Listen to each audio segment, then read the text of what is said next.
for excellent. Na kung saan nagdadang estudyante na nakakuha ng 90 plus na grade. And for average, na kung saan estudyante na nakakuha ng 80 plus. Oh, ito man daw na ugay. Nakakuha ng isa 80 plus na grade. Ayan ay next slide. So, traditional letter grade system. It is easy to understand and focus on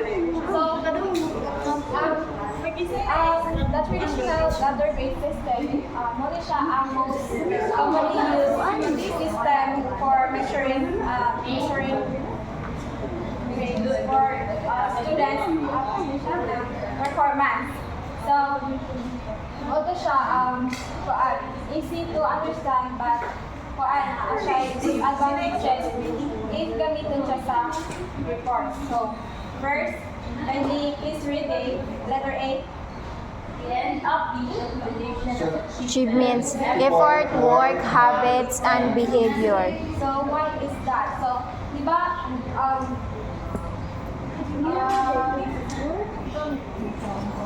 so why is that? So it's as a student, did you feel really competitive? That really competitive the moment you see your marks or grades, diba? So diba makikita mo na A or B ang iluha, so mas nainganin mo muna na mas nainganin mo muna buhaon nyo to letter A na grades, kay mas kuan siya, mas taas man siya kuan kanang grades. And wala mo na siya kanang competition ba sa kanang siya competition kay di man nimo makita ang imong efforts, ang imong works or achievements, which is kanang mas makuan pa ka, mas motivate pa ka na mas anang ayun pa ang imong self na para makuha ito ang taas na marka. Nag-gets ra? Letter A, teachers differ in how many high grades they give. So, sa aking palagay, no, nagkakaiba ang mga guro na sa sa dami ng mga natataas na marka dahil sa kanilang ibinibigay na online. Na kung saan,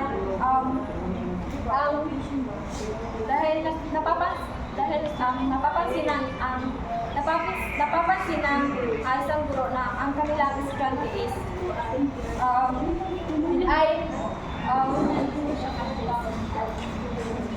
napapansin ng isang guro na kung saan ang isang estudyante ay hindi gaano maganda ang kanyang pagganap kumpara sa nakaraang semestre. Na kung saan ang isang estudyante ay nakakuha ng maraming mataas na grado at napapansin din ng isang guro na hindi gaano maganda ang kasalukuyang pagganap kumpara sa nakaraang semestre. Kaya maaaring ibababa ang mga marka na ibinibigay ng isang guro. So, yun. So, letter C, they are therefore hard to interpret. So, hard to interpret. So, yun nga, no, sinasabi ko sa kanina, hindi natin malalaman kung ano talaga ang eksaktong marka na makukuha natin dahil nga sa isang letra, no, ay marami itong nakapaloob na marka. For example, sa letter A, di ba? Dili lang kayo isa lang ang naka-set diha na grades, kundi is more pa siya. For example, di ba sa letter A, daghan na siya naka-set diha like 90, 91, and more pa nga grades. So letter D, they do not indicate patterns of strength and weaknesses. So, yun nga, they do not indicate patterns of strengths or weaknesses if we see our grades into number, not into letters, and we can directly tell that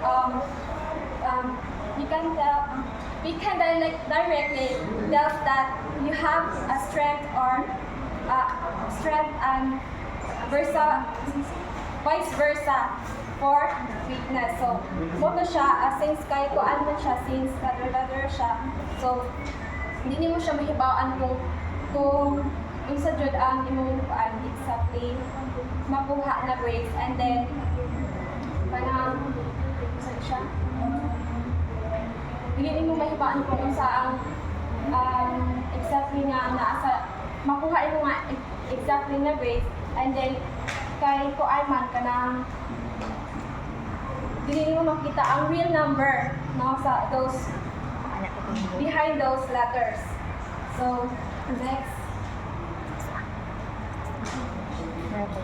pass fail. So popular in some course in college should be meet the minimum. So ang sistema ng pass fail ay sa isang sa ilang kurso ng kolehiyo ay dapat limitahan dahil ayon nga dito ay do not provide much information. So, ibig sabihin, hindi nagbibigay ng sapat na informasyon na sa halip na malaman ang tunay na antas at tunay na antas at kakayahan ng isang estudyante na sa isang paksa no sa ang sistema ng pass-fail ay ito ay nagbibigay lamang ng simpleng pagsasaalang-alang na kung saan ito ba ay pumasa o hindi. For example, sa kursong literatura, di ba ang isang estudyante kumuha ng pass. So, maaaring hindi ito lumusang naunawaan ang mga komplikadong konsepto or tema na tinatalakay ng isang guro. So, letter B, student work. So,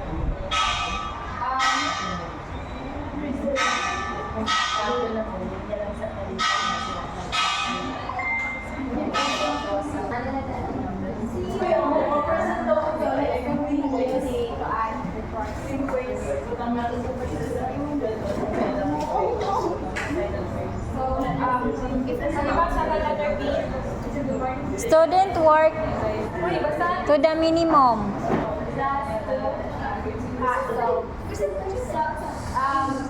Maaaring magresulta sa minimum na trabaho sa isang estudyante na kung saan ang layunin lamang ay umasa, na nagdudulot ito ng kawalan ng motivation sa isang estudyante na naglaan ng higit na pagsisikap at oras sa kanilang pag-aaral. Halimbawa, sa isang klase ng sining na saan ang ilang estudyante ay limitado lamang sa paggawa ng mga minimum sa paggawa ng sa gawain pang klase para makakuha sila ng matataas na marka. So,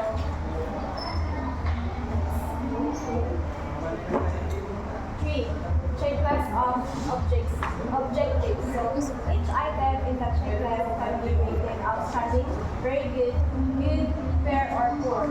So a checklist helps assess students' performance ratings, like outstanding, very good, fair, or poor. So can you please read first statement, very and wants to be more informative for the parents and pupils. So a detailed reporting system provides comprehensive information to the parents and students for their progress. So it includes specific objectives or criteria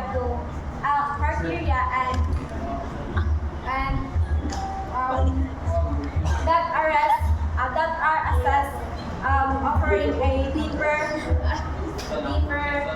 understanding of strengths and areas for improvement. So next, very time-consuming to prepare. So creating a detailed checklist for teachers is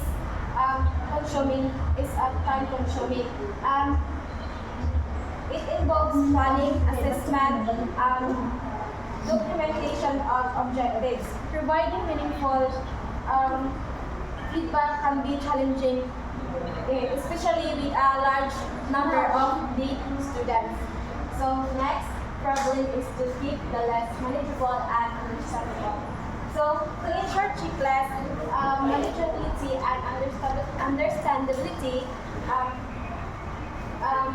you keep it concise or user friendly. So and strike a balance between providing detail and keeping it navigable, and also clear the descriptors promotes consistency and understanding. So that's all of my part. Sunod.